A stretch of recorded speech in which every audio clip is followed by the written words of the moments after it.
আউযু বিল্লাহি মিনাশ শাইতানির রাজিম। বিসমিল্লাহির রহমানির রহিম। বিতাড়িত শয়তান থেকে আল্লাহর কাছে পানাহ চাই, পরম করুণাময় অসীম দয়ালু আল্লাহর নামে শুরু করছি। আল্লাহ বলছেন, কুল হুয়াল্লাহু আহাদ। হে নবী, আপনি বলুন। ওই যে বারবার প্রশ্ন করে, বাইয়িন লানা জিনসা রাব্বিক, তোমার আল্লাহ কি দিয়ে তৈরি? আল্লাহ কি স্বর্ণের তৈরি, না রূপার তৈরি, না কাঠের তৈরি? এইভাবেই লিটারালি বলতেছে, আহুয়া মিন যাহাব আও ফিদ্দা আও মিন খাশাব। মুহাম্মদ, তোমার আল্লাহ কি স্বর্ণের, না রূপার, না কাঠের? আল্লাহ বলেন, নবী আপনি এটা বলেন। কুল, নবী আপনি বলুন, হু আল্লাহু আহাদ। আল্লাহ হচ্ছে এক। তোমরা যেরকম আল্লাহকে ভাবো, আল্লাহ আসলে ওই রকম নয়। আল্লাহর সত্তাটা আমাদের মতো নয়, সৃষ্টিগত সত্তার মতো নয়। আমরা এটাতে প্রায় ভুল করে ফেলি। অনেকে এমন এমন প্রশ্ন করি আল্লাহর সাথে, মনে হয় যেন আল্লাহ আমার একেবারে, আমরা নিজেরা নিজেরা যেরকম ওই রকম। কিন্তু স্রষ্টা যে সৃষ্টি জগতের অনেক ঊর্ধ্বে, এটা আমরা বুঝি না। তিনি সময়ের ঊর্ধ্বে, তিনি স্থানের ঊর্ধ্বে, তিনি কালের ঊর্ধ্বে, সবকিছুর ঊর্ধ্বে। যেমন আমাদের তিনটা কাল আছে, হ্যাঁ, অতীত, তারপর বর্তমান, যেটাকে ধরা যায় না, প্রতি সেকেন্ডে, ন্যানো সেকেন্ডে এটা অতীত হয়ে যাচ্ছে, আর যেটা সামনে ঘটবে এটা কি? ফিউচার, ভবিষ্যৎ। তা আল্লাহরও কি এরকম অতীত, বর্তমান, ভবিষ্যৎ আছে? সময়টা আমাদের জন্য। উনি তো সময়ের স্রষ্টা, ওনার সাথে আপনি সময় সেট করতে পারবেন না, উনি সময়ের ঊর্ধ্বে। ফলে উনি এই ইবলিস যে আদেশ ভঙ্গ করা, আদম আলাইসাল্লাম এবং হাওয়া আলাইসাল্লাম পৃথিবীতে আসা, নূহ, দাউদ, হুদ, সালেহ থেকে শুরু করে এই একের পর এক নবী, শেষ নবী, বর্তমান সময়, ভবিষ্যৎ, দাজ্জাল, কিয়ামত, সব তিনি অ্যাট এ গ্ল্যান্সে দেখেন, একবারে ওনার চোখের সামনে। আমাদের মতো অতীত, বর্তমান, ভবিষ্যৎ ওনার নাই। আমরা যেমনি ভাব প্রকাশের জন্য ভাষা লাগে, এই যে আমি বাংলায় কথা বলতেছি, আপনারা বুঝতেছেন। হ্যাঁ, মালাইরা যারা মালাইতে কথা বলে, ইংলিশরা ইংরেজিতে কথা, চাইনিজে কথা বলে, ভাষা, উনি ভাষার স্রষ্টা, ফলে ওনার ভাষাও লাগে না। কিন্তু উনি বোঝানোর জন্য একটা ভাষা ইউজ করে আমাদের জন্য সহজ করে দিয়েছেন। একটা ভাষায় না বললে তো আমরা বুঝবো না, ফলে উনি আরবি ভাষায় কোরআনটাকে নাজিল করেছেন যাতে আমরা বুঝি। কিন্তু উনি ভাষার মুখাপেক্ষী না, ওনাকে সময়, কাল, ভাষা কোনো কিছু দিয়ে বাধা যায় না। উনি সব কিছুর ঊর্ধ্বে, সব কিছুর ঊর্ধ্বে। এবং আল্লাহ কোথায় আছেন? আমরা বলি যে আরশের উপরে আছেন। সেখানে ওই এরিয়াটা হচ্ছে লা জামান লা মাকান, ওখানে সময়, তারপর কাল, এগুলো ওখানে যায় না। আল্লাহর সাথে এই প্রশ্নগুলো একেবারেই অবান্তর। ফলে আমরা যে প্রশ্নগুলো হুট করে না বোঝার কারণে করে ফেলি, যেহেতু আমাদের খুব সীমিত জ্ঞান, ফলে আমরা সৃষ্টির সাথে স্রষ্টাকে গুলিয়ে ফেলি। কিন্তু উনি কিন্তু আমাদের মতো নন। এজন্য আল্লাহ বলেন যে আমাকে জিজ্ঞেস করে যে আমি লোহার তৈরি, না স্বর্ণের তৈরি, না রূপার তৈরি, নাকি পাথরের তৈরি বা কাঠের তৈরি, তুমি বলো, কুল হুয়াল্লাহু আহাদ। হে নবী আপনি বলুন, আমি হচ্ছি এক, একক, অদ্বিতীয়। আরবিতে এক, এক বলতে আরবিতে ওয়াহেদ শব্দ ব্যবহার করে, আহাদ ব্যবহার করা হয় না। ব্যক্তির গুণ হিসেবে কখনো আহাদ ব্যবহার করা হয় না। এটা কেবলমাত্র, শুধুমাত্র, একমাত্র আল্লাহ তাআলার জন্য ব্যবহার করা হয়। তিনি আহাদ, আহাদ। কারণ ওয়াহেদ শব্দের ওয়াহেদাতুন হয়, মানে পুরুষবাচক হয়, স্ত্রীবাচক হয়, কিন্তু আহাদের আর কিছু হয় না। আহাদ, আহাদি। আল্লাহ শব্দটাই এরকম, আল্লাহ শব্দটাই এরকম। যেমন ঈশ্বরের ঈশ্বরী হয়, ভগবানের ভগবতী হয়, গডের গডেস হয়। আল্লাহর এরকম স্ত্রীবাচক কিছু আছে? কিছু নাই। আল্লাহ বলেন, ইন্নানি আনাল্লাহু লা ইলাহা ইল্লা আনা ফা'বুদনি ওয়া আকিমিস সালাতা লিযিকরি। নিশ্চয় আমি আল্লাহ। মুসা আলাইহিস সালামকে প্রথম যে প্রত্যাদেশ, রেভেলেশন দিয়েছিলেন মুকাদ্দাসে তুয়ার পাশে, তুর পাহাড়ের পাদদেশে, ওখানে প্রথম মুসা আলাইহিস সালাম আল্লাহর সাউন্ড তখন তিনি শুনেছিলেন। এবং আল্লাহর সাউন্ডটাও আমাদের সাউন্ডের মতো নয়। যেমন আমি এদিক থেকে কথা বললে আপনি এই পাশ থেকে শুনবেন, এদিক থেকে কথা বললে, এদিক থেকে আমাকে ডাক দিলে এদিকে, তার মানে আমি দিকের সাথে সম্পৃক্ত। আল্লাহর এটা এরকম না। মুসা আলাইহিস সালাম তিনি যখন আল্লাহর কথা শুনলেন, তিনি বললেন যে একটা সাউন্ড শুনলাম, এটা চারদিক থেকে শোনা যায়, চারদিক থেকে শোনা যায়। এবং তিনি ওনার প্রেগনেন্ট স্ত্রীকে নিয়ে মাদিয়ান ক্রস করে ইজিপ্টের বর্ডারে ঢুকবেন। ইন দ্য মিন টাইম আল্লাহ তাআলা ওই সময়টাকে চুজ করেছেন যে তাকে এখন নবী বানাবো, তাকে রেভেলেশন দিব। তো তিনি দেখলেন যে ইন্নী আনাস্তু নারান, আমি ওই যে লাআল্লি আতিকুম মিনহা বিকাবাসিন আও আজিদু আলান নারি হুদা, স্ত্রীকে, দাসীকে বললেন যে একটু বসো, প্রচন্ড ঠান্ডা, ওই যে আগুন দেখা যায়, মনে হয় কেউ আগুন পোহাচ্ছে, আমি একটু আগুন নিয়ে আসি, মশাল দিয়ে, তোমাদের আরাম লাগবে, একটু ওয়ার্ম আপ হবে। তো আগুনের কাছে যেয়ে দেখে সামনে যত যায় আগুন তত পেছায়। এবং আগুনটা সাধারণ আগুন না, একটা গাছ থেকে আগুন বেরোচ্ছে, কিন্তু ওই গাছের পাতা জ্বলে না, ডাল জ্বলে না, কিছুই হয় না। আসলে এটা আগুন না, এটা আল্লাহর নূর। আল্লাহর নূর সেখানে ফোকাস দেওয়া হয়েছে। আল্লাহর নূরও আমাদের নূরের মতো না। নূর মানে লাইট। নূর মানে কি? লাইট। সো এই যে আমরা যে লাইট দেখি, এই লাইটের মতো না। কারণ আল্লাহর এই নূরের কাবার দেয়া হচ্ছে আবার নূরের পর্দা দিয়ে। পর্দা দেয়া হয় সাধারণত আলোকে আটকানোর জন্য, কিন্তু আল্লাহর যে পর্দা, হেজাবের কথা বলা হয়েছে, ওই পর্দাটাও আলোর পর্দা। আমাদের সাথে মিলালে হবে? আমরা আমরা ঘরে পর্দা টাঙাই কি কি থামাতে বলেন তো? আলো থামাতে। আর আল্লাহর যে হেজাব পর্দাগুলো কিসের? আলোর, নূরের। সো কশ্চিনকালেও আপনি সৃষ্টির সাথে স্রষ্টাকে মিলাবেন না। আমরা ভুল করে অনেক সময় এরকম অবান্তর প্রশ্নগুলো করি। তো আল্লাহ তখন মুসা আলাইহিস সালামকে প্রত্যাদেশ করলেন যে ইন্নানি আনাল্লাহ লা ইলাহা ইল্লা আনা ফা'বুদনি। আমি আল্লাহ। আমি কি? আল্লাহ। এই আল্লাহ নামটা আল্লাহ নিজেই রেখেছেন। আমাদের নাম রাখে আমাদের বাবা দাদা। আল্লাহর তো বাবা দাদা কেউ নাই। আল্লাহর নাম কে রেখেছে? আল্লাহ নিজেই রেখেছেন। ফা'বুদনি, আমার ইবাদত করো, ওয়া আকিমিস সালাতা লিযিকরি। তাহলে এখানে প্রথম আয়াতেই শিরকের উপর কুঠারাঘাত করা হয়েছে। শিরকি আকীদাকে লন্ডভন্ড করে দেওয়া হয়েছে এবং বোঝানো হয়েছে আল্লাহ হচ্ছেন এক, অদ্বিতীয়, একক। কারণ আমরা যত ইবাদত করি এর মধ্যে যদি শিরকের স্পর্শ থাকে আমাদের ইবাদত ভ্যানিশ হয়ে যাবে, এটার কোনো দাম নাই। লা ইন আশরাকতা লা ইয়াহবাতান্না আমালুক ওয়া লা তাকুনান্না মিনাল খাসিরিন। আল্লাহ বলেন যদি শিরক করো তাহলে তোমার সব আমল বাতিল হয়ে যাবে। তোমার রোজা, নামাজ, হজ, যাকাত, জিকির কিছু থাকবে না। এজন্য শিরক যাতে কখনো আমাদের না হয়, শিরকের সাথে যেন আমাদের সম্পর্ক না থাকে। ইন্নাল্লাহা লা ইয়াগফিরু আন ইউশরাকা বিহি ওয়া ইয়াগফিরু মা দুনা যালিকা লিমান ইয়াশা। আল্লাহ সব মাফ করেন কিন্তু শিরকের গুনাহ মাফ করেন না। কি মাফ করে না? হ্যাঁ, এজন্য শিরকের সাথে আমাদের কোনো সম্পর্ক নাই। দেখেন আমরা যখন নামাজে দাঁড়াই, আমরা তাকবীরে তাহরিমে বাঁধার পরে কি পড়ি? ওয়াজ্জাহতু ওয়াজহিয়া লিল্লাযী ফাতারাস সামাওয়াতি ওয়াল আরদা হানিফা ওয়া মা আনা মিনাল মুশরিকিন। দেখেন নামাজে দাঁড়ালে আগে ক্লিয়ার করে নিতে হয় যে আল্লাহ ওয়া মা আনা মিনাল। এই যে লক্ষ লক্ষ হাজী সাহেবরা যায় ইজহার রিদা পড়ে, ওখানে কি পড়ে? লাব্বাইক আল্লাহুম্মা লাব্বাইক লাব্বাইক লা শারীকা লাক লাব্বাইক। আগে হিসাব ক্লিয়ার যে আল্লাহ শিরকের সাথে ছিটেফোঁটা সম্পর্ক আমাদের নাই। আমরা একনিষ্ঠভাবে তোমার ইবাদত করি। তাহলে সূরাতুল ইখলাস বেসিক্যালি তাওহীদের একনিষ্ঠ ঘোষণার নাম, যেটার প্রথম আয়াত আল্লাহ তাআলা নবীকে বললেন যে হে নবী আপনি আমার পরিচয় দিয়ে দেন। আপনি বলুন কুল হুয়াল্লাহু আহাদ, আমি এক, একক, অদ্বিতীয়। কুল হুয়াল্লাহ, নবী আপনি বলুন তিনি হচ্ছেন আল্লাহ এবং তিনি হচ্ছেন আহাদ। আল্লাহ নামটার অনেকভাবে কোরআনে পরিচয় দিয়েছেন। আল্লাহ আলিফ লাম, লাম আলিফ ছাড়া, লিল্লাহ দিয়ে, লাম ছাড়া, লাহু দিয়ে, আপনি যেভাবেই বলবেন সেভাবে আল্লাহর পরিচয় পাওয়া যায়। লিল্লাহি মা ফিস সামাওয়াতি ওয়া মা ফিল আরদ, কোরআনের অনেক আয়াতে এসেছে।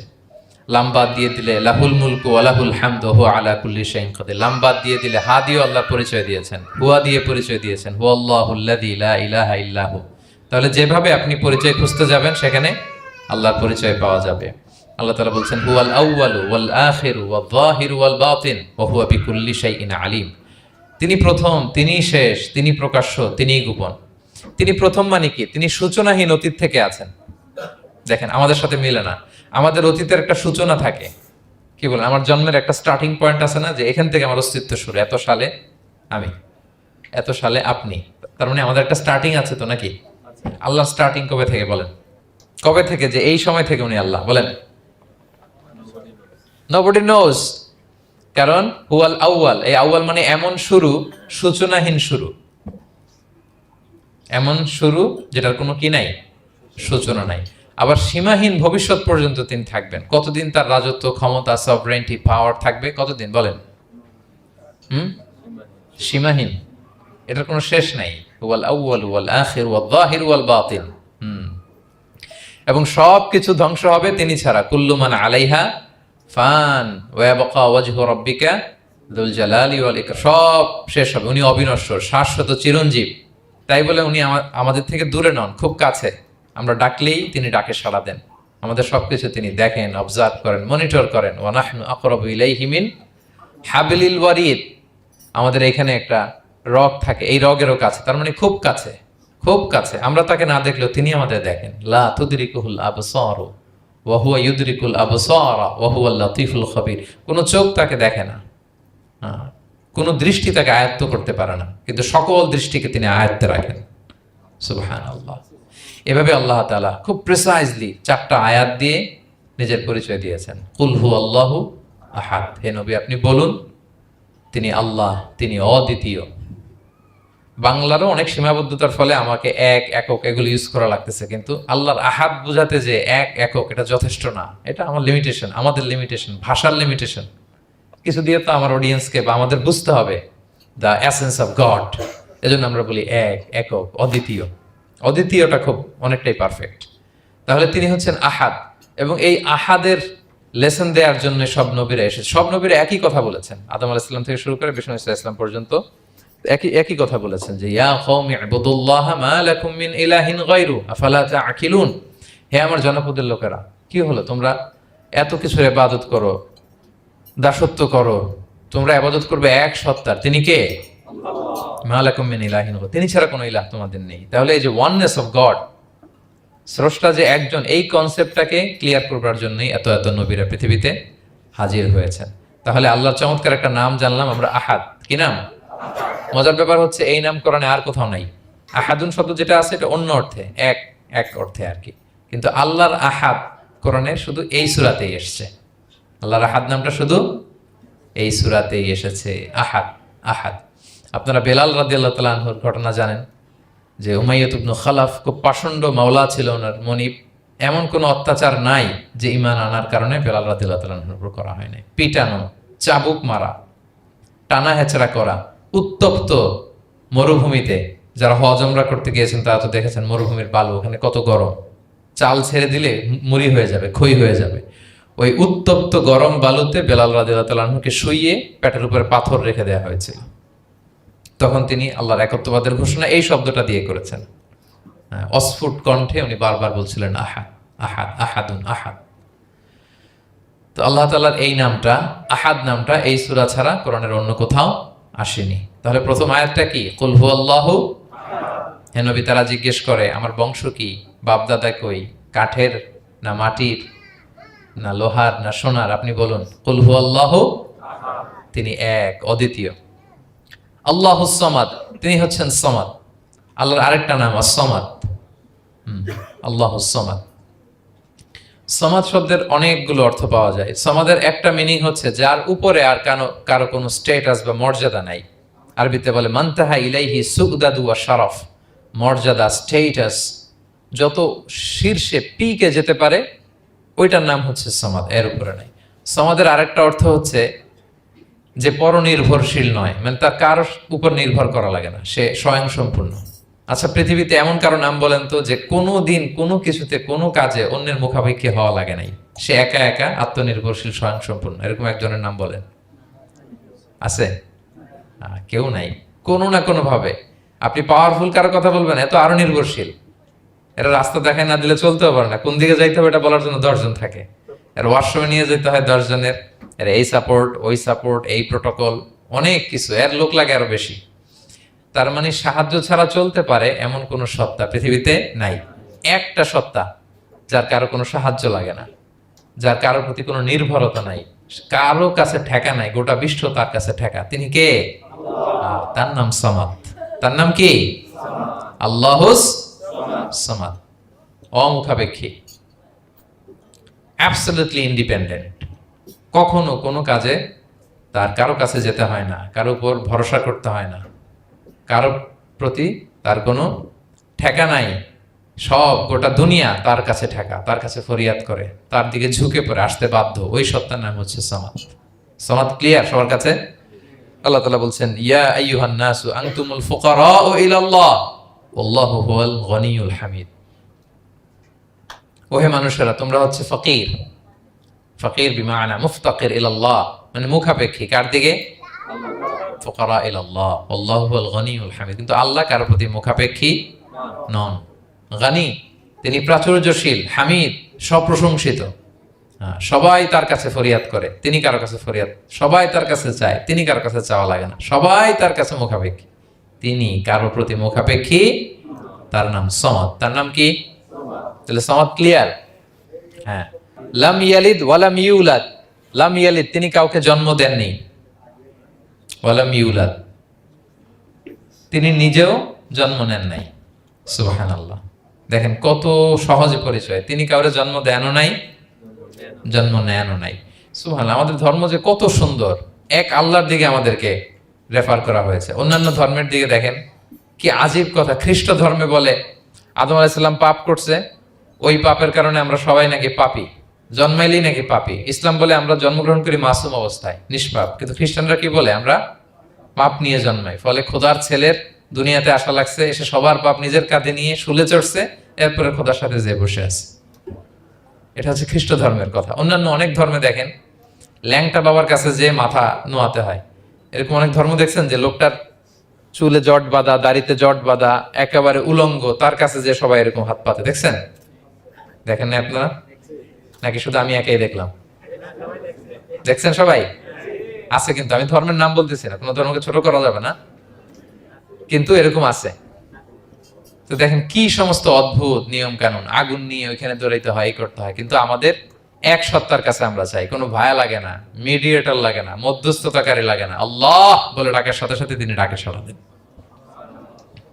লাম ইয়ালিদ ওয়া লাম ইয়াকুল লাহু, জন্ম দেনও নাই, জন্ম নেনও নাই। মুশরিকরা বলতো আল মালাইকাতু বানাতুল্লাহ, তারা বলতো ফেরেশতারা নাকি আল্লাহর মেয়ে। নাউজুবিল্লাহ। ওয়া ক্বালাতিল ইয়াহুদু উযাইরুন ইবনুল্লাহ, ইহুদিরা বলতো উযাইর আলাইহিস সালাম আল্লাহর ছেলে। ওয়া ক্বালাতিন নাসারা আল মাসীহ ইবনুল্লাহ, আর খ্রিস্টানরা বলে ঈসা মাসীহ, ঈসা আলাইহিস সালাম উনি নাকি আল্লাহর ছেলে। নাউজুবিল্লাহ। আল্লাহ সবগুলো ভ্রান্ত ধারণার কবর রচনা করেছেন এই আয়াত দিয়ে। লাম ইয়ালিদ ওয়া লাম ইউলাদ, না না, এগুলো ভুল। ক্লিয়ার কাট শুনে রাখো, কান খাড়া করে জেনে রাখো, লাম ইয়ালিদ ওয়া লাম ইউলাদ, তিনি কাউকে জন্ম দেনও নাই, তিনি কারো কাছ থেকে জন্ম নেনও নাই। ইমাম আবু বকর আল বাকিল্লানি একজন বড়, অনেক বড় একজন দার্শনিক ছিলেন এবং তর্কবাগীশ ছিলেন, ইরাকের। নাম শুনেছেন কেউ? আবু বকর আল বাকিল্লানি। তো উনি কারোর সাথে তর্ক লাগলে উনি খ্রিস্ট ধর্মের কত লোককে যে শাহাদা পড়াইছেন ওনার এই যৌক্তিক আলোচনা দিয়ে, তর্ক দিয়ে। সুবহানাল্লাহ। এক খ্রিস্টান পাদ্রী ওনারে প্রশ্ন করলো, তোমরা মুসলমানরা খুব রেসিস্ট। উনি বললেন কেন? বলছে তোমরা খ্রিস্টান মেয়ে বিয়ে করতে পারো, ইহুদি মেয়ে বিয়ে করতে পারো, মুসলিম কিন্তু ইহুদি মেয়ে, খ্রিস্টান মেয়ে শর্ত সাপেক্ষে, কিছু শর্ত আছে, ওই আলোচনা যাচ্ছেন, শর্ত সাপেক্ষে বিয়ে করতে পারে আহলি কিতাব হলে। কিন্তু কোন খ্রিস্টানরা মুসলিম মেয়ে আমাদের মেয়েদেরকে বিয়ে করতে পারবে না, কোন ইহুদি আমাদের মেয়েকে বিয়ে করতে পারবে না। তো বলে তোমরা খুব রেসিস্ট, তোমরা আমাদের মেয়ে না, ওকে তোমাদের মেয়ে আমাদেরকে দাও না। তো তিনি বলেন তোমরা তো ইহুদি, তোমাদের নবী হচ্ছে মুসা আলাইহিস সালাম, ওনাকে তো আমরা মানি, ওনার কথা তো কোরআনে আছে, এজন্য তোমাদের মেয়েকে বিয়ে করতে পারি। আর খ্রিস্টানদের নবী হচ্ছে ঈসা আলাইহিস সালাম, ওনাকেও মানি, ওনার মায়ের নামে বিশাল সূরাই আছে, সূরা মারিয়াম, আর ওনার ব্যাপারে হাজার শত শত আয়াত, তো এই জন্য তোমার খ্রিস্টানদের মেয়ে বিয়ে করতে পারি। তোমরা তো আমাদের নবী মুহাম্মদ সাল্লাল্লাহু আলাইহি ওয়াসাল্লামকে মানো না।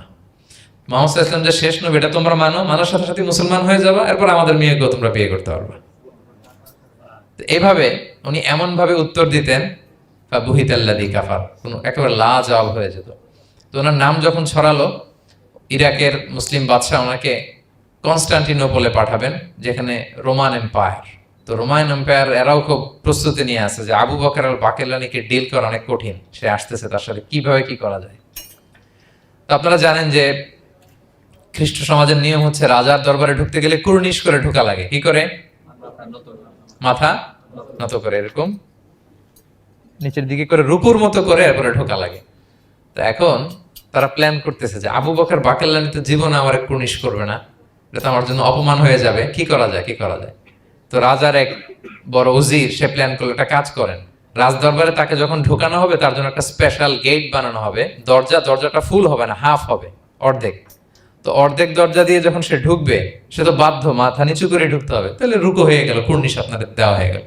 বলে এই তো চমৎকার বুদ্ধি, ঠিক আছে একটা ছোট্ট দরজা বানাও। তো বানাইছে। উনি যখন কনস্টান্টিনোপলে পৌঁছলেন, ওনাকে নিয়ে আসালো রাজদরবার, বলতেছে এটা দিয়ে ঢুকতে হবে আমাদের, সবার ঢুকেন। তো সবাই এরকম মাথা নিচু করে ঢুকছে। উনি দেখেই বুঝছে এটা তো কৌশল করছে আমার সাথে। তো উনি মাথা নিচু করছেন, কিন্তু এমনি না, উল্টা হয়ে উনি মাথাটা পিছনে দিয়ে, বুঝতে পারছেন, উনি অ্যাবাউট টার্ন হয়ে ঢুকতে তো হবে, পিঠটারে রাজার দিকে দিয়ে, নিতম্বটাকে রাজার দিকে দিয়ে, তারপরে উনি রুকু দিছে, উল্টা রুকু। তো এক হিসেবে কুর্নিশ মানে, বরং আরো রাজাকে কি হয়েছে, ইনসাল্ট করা হয়েছে। রাজা তো রেগে মেগে আগুন। সবাই রাজা বলতেছে জানতাম ও এরকম কিছু একটা করবে। মানে এমন ভাবে উনি বুদ্ধি বের করে ওনাকে ওনার সাথে আর পারা যায়। কেন ওনার কথা আনলাম এই জন্য, সেখানে যেও উনি পুরো রাজ দরবারকে তাক লাগিয়ে দিলেন এইভাবে।